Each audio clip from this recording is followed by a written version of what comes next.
Hello friends. तो आज हम लोग third summative evolution 2017 class 6 geography का जो पेपर है, आज इसको हम लोग सॉल्व करने वाले हैं। तो आप सभी से अनुरोध है कि अगर आप हमारे इस चैनल पर फर्स्ट टाइम आए हैं तो कृपया कर इस चैनल को सब्सक्राइब कर लीजिए तथा बेल आइकन के बटन को प्रेस कर दीजिए ताकि कोई भी नोटिफिकेशन आप तक सबसे पहले पहुंच सके। अगर फेसबुक पर देख रहे हैं तो पेज को फॉलो कर लीजिए तथा वीडियो अच्छा लगे तब अंत में शेयर कीजिए ताकि दूसरे बच्चे भी इसका लाभ उठा सकें। तो चलिए सबसे पहले आपके समक्ष ये प्रश्न पत्र को प्रस्तुत करते हैं। तो ये प्रश्न पत्र को सबसे पहले आप लोग देखिए, फिर उसके बाद हम लोग इन प्रश्नों के उत्तर पर विचार करेंगे, गौर करेंगे।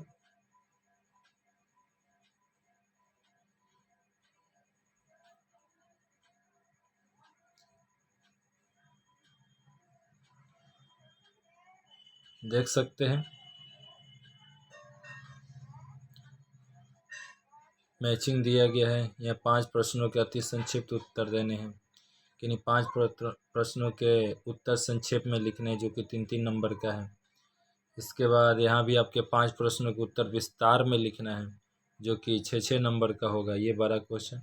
और इस तरह से ये प्रश्न पत्र खत्म हुआ और उसके बाद आपके समक्ष यहाँ से शुरू होगा वो उत्तर जिसकी आपको और हमें सबकी तलाश थी, बेसब्री से इंतज़ार थी।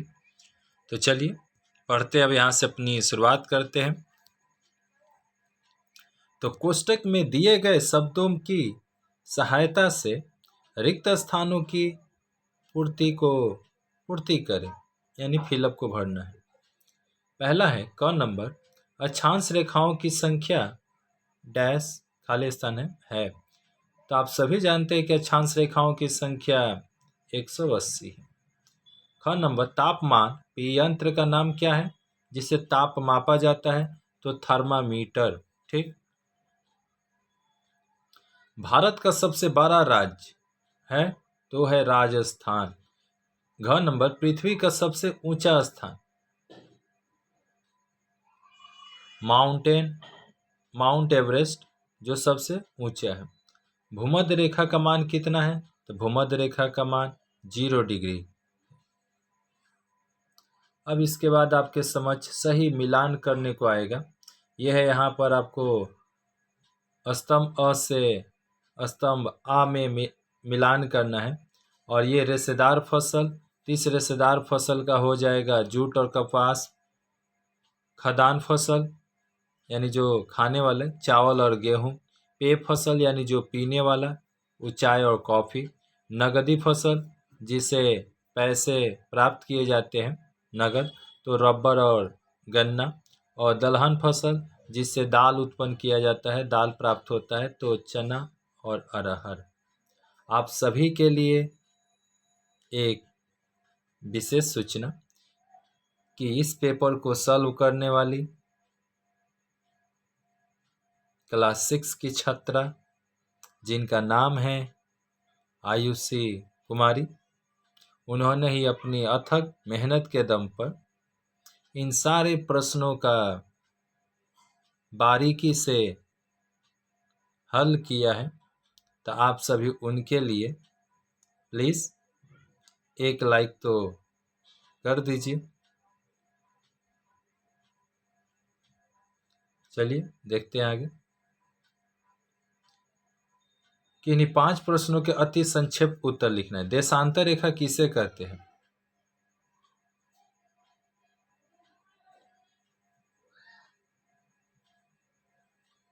तो उत्तरी ध्रुव से दक्षिणी ध्रुव को मिलाने वाली रेखा को देशांतर रेखा कहते हैं। दक्षिणी ध्रुव किसे कहते हैं? तो पृथ्वी के केंद्र से आगे बढ़ने वाली रेखा को पृथ्वी का अक्ष और पृथ्वी के अक्ष के दक्षिणी भाग को दक्षिणी ध्रुव कहते हैं। सिंपल भाषा में कहा जाए दक्षिणी ध्रुव किसे कहते हैं, तो आप इसका उत्तर ये भी दे सकते हैं कि पृथ्वी का जो भाग दक्षिण की तरफ है वो दक्षिणी ध्रुव, और जो भाग उत्तर की तरफ, जो ध्रुव उत्तर की तरफ है उसे उत्तरी ध्रुव, जो ध्रुव दक्षिण की तरफ है उसे हम लोग दक्षिणी ध्रुव कहते हैं। ईसाई धर्म के प्रमुख पर्व कौन से हैं? Christmas, good Friday. भारत के राष्ट्रीय फल और पशु के नाम बताना। तो भारत के राष्ट्रीय फल आप खुद ही जानते हैं, आम, और राष्ट्रीय पशु बाघ। मानचित्र पर स्थित दिशाओं के नाम लिखना है। तो मानचित्र पर स्थित दिशाओं के नाम ऊपर की तरफ, नीचे की तरफ और दक्षिण की तरफ बाएं। यह क्वेश्चन है, मानचित्र पर स्थित दिशाओं के नाम लिखो। थोड़ा सा ये क्वेश्चन देखना पड़ेगा जी, आप लोग प्रश्न पत्र में थोड़ा सा इसको देखिएगा, रुक जाइए थोड़ा सा। तो देखिए मानचित्र जो होता है ना, तो उस मानचित्र में आपको ये दिखलाना है कि आखिर कौन सा दिशा किस तरफ होता है। तो जो ऊपर की तरफ होता है वो हमारा उत्तर, नीचे की तरफ दक्षिण, और दाहिने तरफ दाहिना हाथ वो पूरब, और बाएं हाथ की तरफ पश्चिम होता है। यही एक प्रश्न था। विषुवत वृत्त किसे कहते हैं? तो पृथ्वी के केंद्र से सबसे दूर के भूमध्यरेखीय उभार पर स्थित बिंदुओं को मिलाकर ग्लोब पर पश्चिम से पूरब की ओर खींची गई कल्पित रेखा को विषुवत वृत्त या भूमध्य रेखा कहते हैं। अक्षांश किसे कहते हैं? अक्षांश रेखा तो भू मध्य रेखा से उत्तर और दक्षिण स्थान विशेष की कोणात्मक दूरी को ही अक्षांश कहा जाता है। किन्हीं 5 प्रश्नों को विस्तार से उत्तर देने हैं। किसी निर्दिष्ट मौसम से क्या समझते हैं?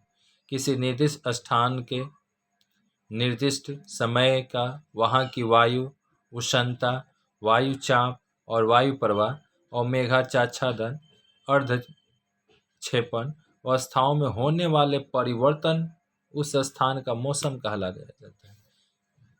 किसी भी स्थान का मौसम एक दिन में बदल सकता है और कभी 1 घंटे में भी।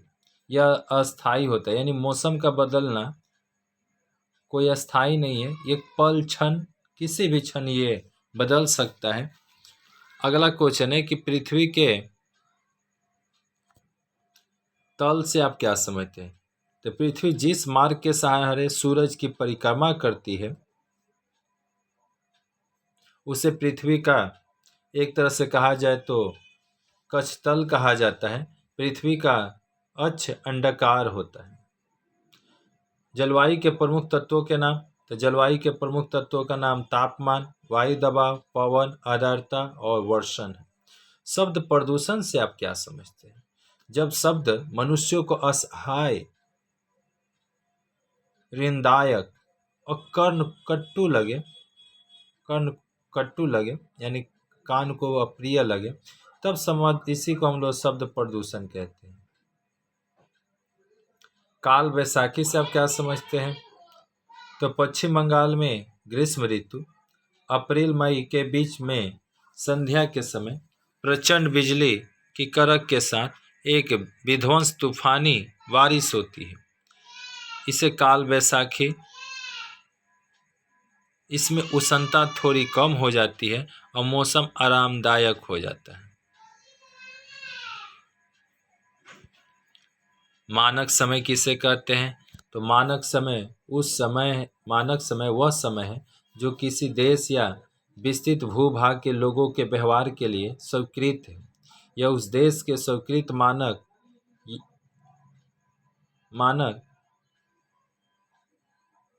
मध्योत्तर के स्थानीय मध्य समय होता है। यह अपने स्थानों के समय स्थानीय समय यानी मानक समय कहलाता है।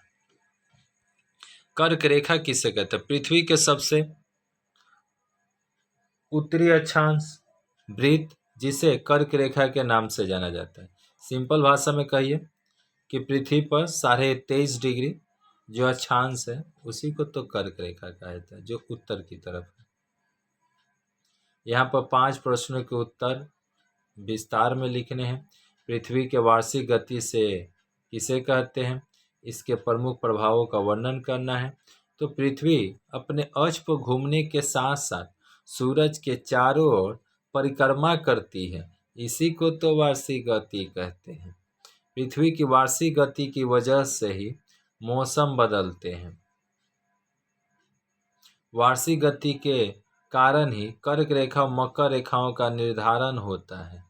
दिन और रात का छोटा बड़ा भी वार्षिक गति के चलते ही होता है। मौसम और जलवायु में तुलना कीजिए। मौसम दिन प्रतिदिन की स्थिति और वातावरण में होने वाले परिवर्तन है, जबकि जलवायु एक निश्चित समय अवधि में किसी भी स्थान की औसत मौसम स्थिति को संभावित करता है। जलवायु की स्थिति बड़े क्षेत्रों का भी वर्णन करती है। उदाहरण के लिए देश या शहर। जल प्रदूषण के प्रमुख कारणों और दुष्प्रभावों का वर्णन करना है। तो जल प्रदूषण के कारण जैसे औद्योगिक कचरा हो गया, कृषि क्षेत्र में अनुचित गतिविधियां हो गया, जहाज़ों से तेल रिसाव हो गए, ग्लोबल वार्मिंग इत्यादि के चलते एक तरह से जल प्रदूषण हो जाता है। जल प्रदूषण के क्या प्रभाव हैं? खाद्य श्रृंखला का एक तरह से सदूषण, पीने योग्य पानी की कमी और त्वचा संबंधी विभिन्न बीमारियां उत्पन्न होती हैं।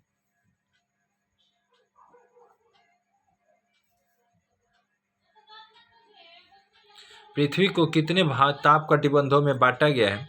तो पृथ्वी को 3 ताप कटिबंधों में बांटा गया है। ठीक, थोड़ा सा यहाँ ताप सुधार लीजिए, पाप लिख दिए। और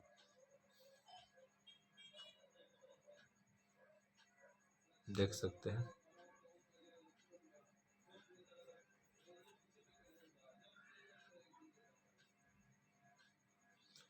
एक का नाम होगा आपका उष्णमंडल। ये उत्तरी गोलार्ध में भूमध्य रेखा से कर्क रेखा के मध्य स्थित क्षेत्र और एवं दक्षिण में गोलार्ध में भूमध्य रेखा से मकर रेखा के मध्य स्थित क्षेत्र, जहाँ सूरज की किरणें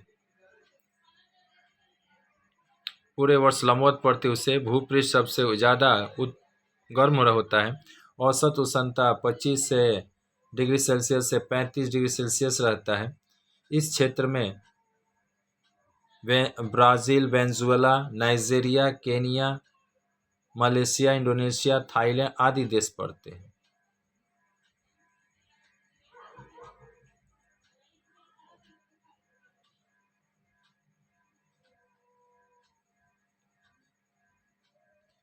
शीतोष्ण उत्तरी गोलार्ध में कर्क रेखा से सुमेरु वृत्त रेखा के मध्य का क्षेत्र और दक्षिणी गोलार्ध में मकर रेखा से कुमेरु वृत्त रेखा के मध्य का क्षेत्र, यहाँ सूर्य की किरणें तिरछी पड़ती है। ये पृथ्वी भूपृष्ठ का कम ताप जो अवशोषित करता है। इस क्षेत्र के अंतर्गत संयुक्त राष्ट्र America, New Zealand, England, Canada, Japan इत्यादि जर्मनी है। शीत का मंडल में उत्तरी गोलार्ध में सुमेरु वृत्त रेखा से उत्तर मेरु मध्य उत्तरी क्षेत्र और दक्षिणी गोलार्ध में कुमेरु वृत्त क्षेत्र से दक्षिणी मेरु के मध्य स्थित क्षेत्र, यहाँ सूरज की किरणें ज़्यादा तिरछी पड़ती है। Antarctica, Siberia, Alaska, Greenland, Iceland, Canada, Norway, Sweden और ऊपरी भाग में ये सभी पड़ते हैं।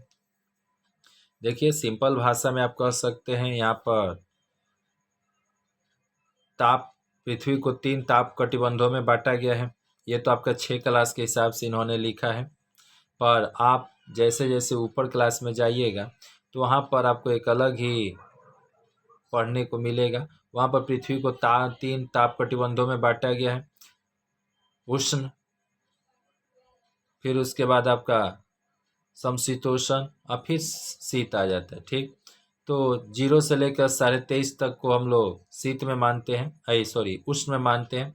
और फिर आपको 23.5 से लेकर 66.5 डिग्री, चाहे उत्तर हो चाहे दक्षिण हो, इसको एक तरह से हम लोग समशीतोष्ण, और उसके बाद 66.5 से लेकर 90 डिग्री उत्तर या चाहे दक्षिण, इसको हम लोग एक तरह से कहा जाए तो आप शीत कटिबंध में मान सकते हैं। तो शीत कटिबंध में सूरज की किरणें अत्यंत तिरछी पड़ती है, जिसके चलते बहुत ही ठंड रहती है। भारत में कितने प्रकार की वनस्पतियां पाई जाती है? तो भारत में 6 प्रकार की वनस्पतियां पाई जाती है। रेगिस्तानी और अर्ध रेगिस्तानी वनस्पतियां, ज्वारीय या मैंग्रोव वन पर, और उसके बाद पर्वतीय वन, पर्णपाती प्रकार के वन, उष्णकटिबंधीय सदाबहार के वन और शुष्क पर्णपाती वन। सुरक्षित और राष्ट्रीय उद्यान से क्या समझते हैं? सुरक्षित वन, जिसको प्रोटेक्टेड फॉरेस्ट कहा जाता है, ऐसे वन जहां पुनः वनों पर आश्रित मनुष्यों को शिकार और पशुपालन का अधिकार दिया जाता है। यानी आप शिकार कर सकते हैं, पशुपालन कर सकते हैं, तो समझिए कि उसको सुरक्षित वन कहा गया। और राष्ट्रीय उद्यान में क्या होता है, जिसको नेशनल फॉरेस्ट कहेंगे, ऐसे वन प्राणी के साथ स्वाभाविक उद्भिज और प्राकृतिक सौंदर्य की रक्षा का भी प्रयास किया जाता है। यानी यहाँ पर प्राणियों का और उसके साथ साथ कहा जाए तो जो उद्भिज हैं, इन सभी को बचाने का कार्य किया जाता है। जैसे काजीरंगा राष्ट्रीय उद्यान ये आपका दिया है।